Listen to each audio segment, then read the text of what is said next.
Pas një periudhe të gjatë, paraburgjimi ish presidenti dhe një nga personalitetet më të njohura të politikës shqiptare, Ilir Meta, është liruar nga autoritetet gjyqësore.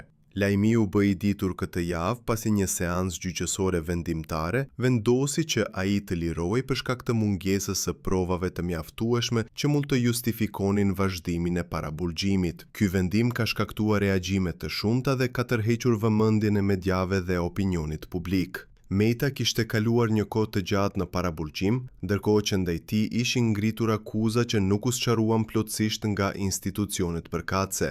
Edhe pse autoritetet e mbajtën këtë situatë relativisht të fshehtë, mbështetësit të tij dhe familja e tij ishin të bindur se ai po përballej me një akuzë të motivuar politikisht. Vendimi për lirimin e tij u prit me shumë emocion nga ata që e mbështesin si dhe nga aleatët politik. Pas lirimit, Ilir Meta doli publikisht për të bërë një deklaratë të shkurtër por të fuqishme.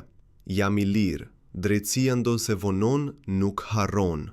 Ai falenderoi mbështetësit e tij për durimin dhe besimin që kishin treguar gjatë kësaj periudhe të vështirë dhe shtoi se kjo përvojë e ka bërë edhe më të fortë në dëshirën për t'u rikthyer në politikë. Pjesëtarë të familjes dhe miq të ngushtë të tij ndan emocionet e tyre në rrjetet sociale, duke e konsideruar këtë ngjarje si një fitore të së vërtetate. Në fjalën e tij pas lirimit, Meta e shprehu hapur zemërimin për ata që, sipas tij, kishin tentuar të izolonin padrejtësisht. Ai paralajmëroi se do të kthehet në skenën politike më i vendosur se kurrë, duke premtuar të zbardhë çdo prapaskenë që çojë në këtë situatë të padrejtë.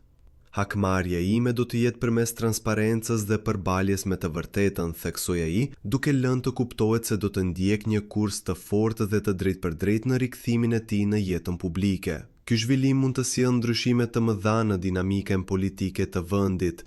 Pritet që në muajt në vijim, çështjet e hapura dhe tensionet politike të rriten dhe të krijojnë një klim të re politike, ku Ilir Meta, një figurë kyçe dhe kontroverse e politikës shqiptare, mund të shkaktojë përplasje dhe zhvillime të papritura në skenën politike.